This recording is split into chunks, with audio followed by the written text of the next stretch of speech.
Okay. Biological, but gender is a completely different thing. No, gender is not disconnected from sex. So. It's not completely disconnected, but it's still a cultural thing. It's still from society. Okay.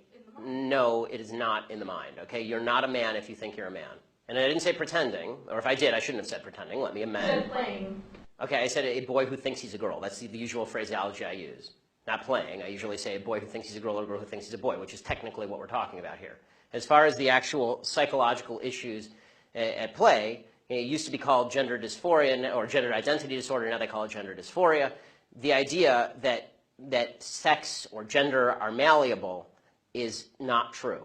Okay, and I'm not denying your humanity if you're a transgender person. I am saying that you are not the sex to which you claim to be. You're still a human being, and you're a human being with an issue that I wish you Godspeed in dealing with in whatever way you see fit. But if you are going to dictate to me that I'm supposed to pretend that men are women and women are men, no. My answer is no. I'm not going to modify basic biology because it threatens your subjective sense of what you are. Okay, but you're still saying these kids should not be accepted because they don't really fit in either place. They can't just I'm saying that the Boy Scouts have a standard. You must be a biological boy to be a Boy Scout. You have to be a boy to be a Boy Scout. Where's that written though? Okay. In the name Boy Scouts.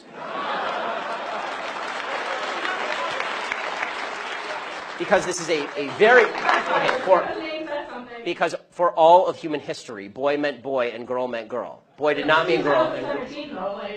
People are very more taking this culture. And if I call you a moose, are you suddenly a moose? Okay, if I redefine our terms.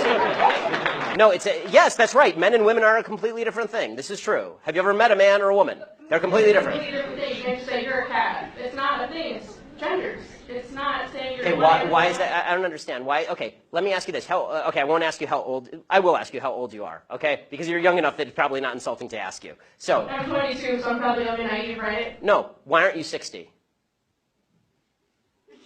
Why aren't you 60?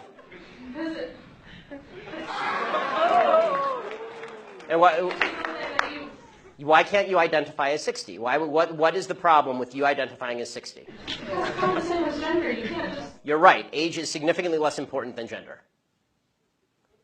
You can't magically change your gender. You can't magically change your sex. You can't magically change your age. You can still legally change it. People recognize. You can't legally change your age, by the way. Obviously, you can change your name, you can change your sex, you can change your identity. Just because you can do things legally doesn't mean that they are correct biologically. You could do lots of things in the past that were incorrect biologically and correct legally. For a long period of time in the United States, sterilization of the mentally ill took place. That didn't make it okay. Skinner versus Oklahoma. Justice Oliver Wendell Holmes wrote the decision. Right. I still don't understand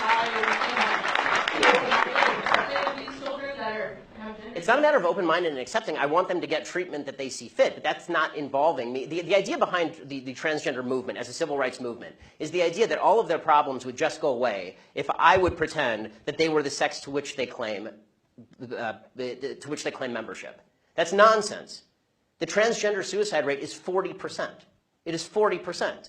And according to the Anderson School at UCLA, it makes no difference. There's a study that came out last year. It makes no difference, virtually no difference, statistically speaking, as to whether people recognize you as a transgender person or not, which suggests there's a very high comorbidity between transgenderism, whatever that mental state may be, and suicidality. That has nothing to do with how society treats you. Do you think it could be because of their bullied at school? No, I don't think that. I do not think that the discrepancy.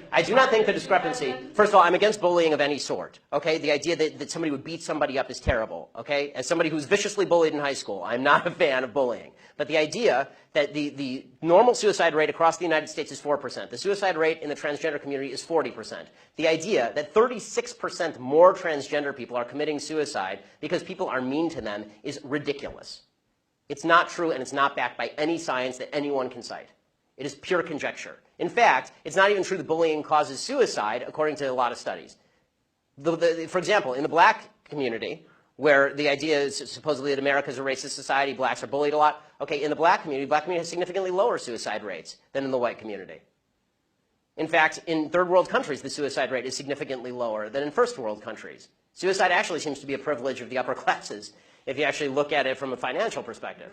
So the idea that suicidality is directly a result of people like me saying, no, men are not women and women are not men, it's not true. It's also... So you think it doesn't impact their identity at all, or their depression, or how they feel about themselves? I think the idea that you're going to sacrifice the entire society's proper definition of sex because you think that there is in legal terms, somebody with an eggshell skull, meaning that somebody who has a pre-existing condition that makes them more susceptible to criticism, that is not a way to run a society.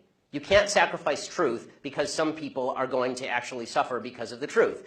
Plus, there's no evidence whatsoever that the suicide rate would go down in the transgender community in any marked way if people just started pretending that men were women and women were men. We're trying that experiment now. We'll find out whether it works. So far, no evidence. Have you talked to a group of trans people at all instead of this group of, like, white people? I'm more than happy to talk to a group of any people who will have me, but usually they protest me.